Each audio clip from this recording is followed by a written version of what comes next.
Բարի երեկո սիրելի հետևորդներ, եթերում էսթետիկ բժշկության հաղորդաշարն է։ Այսօրվա մեր թեման լինելու է Alkmene բրենդի մասին։ Alkmene բրենդը, սիրելի հետևորդներ, գերմանական արտադրանք է եւ ունի մի քանի թողարկվող շարքեր։ Այսօր խոսելու ենք թեյի ծառի յուղի շարքի մասին Alkmene բրենդից։ Այն նախատեսված է յուղոտ, կոմբինացված եւ ակնեին հակված մաշկի համար։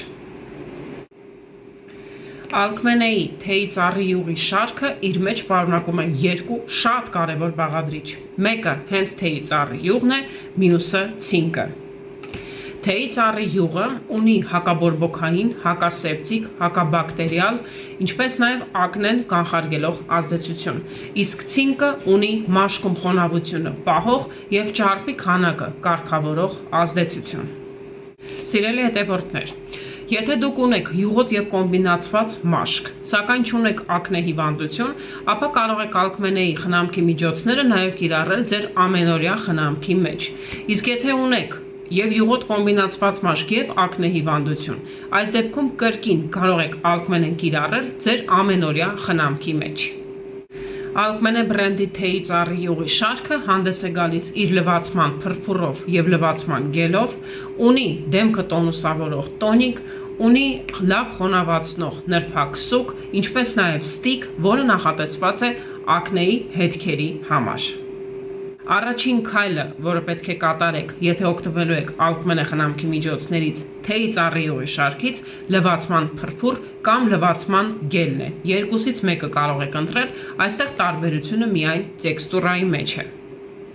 Փրփուրով կամ գելով դեմքը լվանալուց հետո պետք է պարտադիր տոնուսավորեք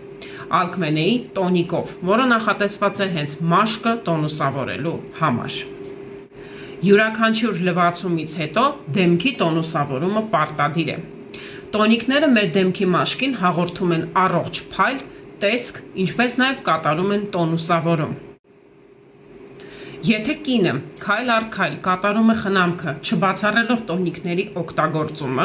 ունենում է ավելի գեղեցիկ ու հարթ մաշկ, իսկ դիմահարդարումը դեմքին նստում է շատ ավելի հարթ, գեղեցիկ եւ նուրբ։ Երրորդ քայլը լվացումից եւ տոնուսավորումից հետո, եթե կատարելու եք շաբաթական 1 կամ 2 անգամ, դա 3-ը 1-ում դիմակն է, որը ապահովում է պիլինգի էֆեկտ ձեր մաշկի համար։ Պիլինգի էֆեկտ ունեցող ցանկացած դիմակ պետք է կիրառել շաբաթական 1 կամ 2 անգամ։ Իսկ եթե դուք արդեն այս փուլը անցել եք, ուրեմն երրորդ քայլը արդեն դիմակին փոխարինում է խոնավացնող նրբակ սուկը, որը պարտադիր է կիրառել ամեն օր յուրաքանչյուր դիմահարդարումից առաջ եւ երեկոյան քնելուց առաջ։ Եվ Alkmene-ի թեյի ծառի յուղի վերջին բաղադրիչը դա ստիկն է։ Ստիկը նախատեսված է ակնեի հետքերի համար, որտեղ այն պետք է տեղադրվի կետ առ կետ, այսինքն ստիկը վերցնում եք, կապարիչը բացում եք եւ սկսում եք կետ առ կետ ցանկացած հետքի վրա կիրառել տվյալ բաղադրիչը։ Իսկ եթե չունեք ակնե հիվանդություն, ապա ստիկի օգտագործումը ձեզ համար պարտադիր չէ։ Սիրելի հետևորդներ, Alkmene-ի բրենդից թեյի ծառի յուղի շարքի մասին ինֆորմացիան այսքանն էր։ Այս բավականին հաջողակ եւ հաջողված բրենդը կարող եք գտնել ԱԿԳ դեղատների ցանցում մայրաքաղաք Երևանում։ Մեր հաջորդ տեսանյութերի ժամանակ ես ձեզ նաեւ կներկայացնեմ Alkmene-ի բրենդի ալոե վերայի շարքը, որը նույնպես բավականին հաջողված եւ փորձված պրոդուկցիա է։ Լավ մնացեք, իսկ մենք կհանդիպենք մի փոքր ավելի ուշ։